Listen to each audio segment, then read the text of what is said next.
اگر افضل نہ ہوتا تو خانہ کعبہ کو اللہ کبھی نہ ڈگواتا۔ پردہ کرنے والی لڑکیاں کسی سلطنت کی نہیں بلکہ اسلام کی شہزادیاں کہلاتی ہیں۔ ایک عورت اپنے شوہر کو سب سے بہترین تحفہ یہ دے سکتی ہے کہ وہ تمام نامحرم سے نکاح کرنے لگے، تاکہ شوہر کو بھی احساس ہوگا کہ اس کی بیوی اس سے کتنی محبت کرتی ہے اور نہیں چاہتی کہ اس کے علاوہ کوئی بھی اسے دیکھے۔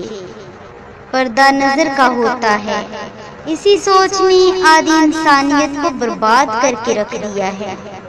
بے حیائی کی ٹھنڈک سے پردے کی گرمائش بہتر ہے۔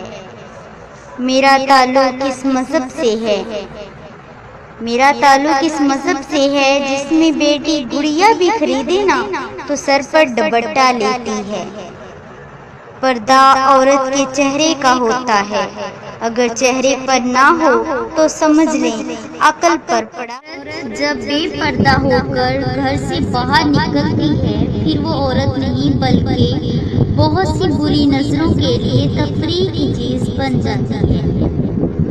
جیسے شیطان آدمی کو بہکاتا ہے ویسے بے پردہ عورت بھی بہکاتی ہے۔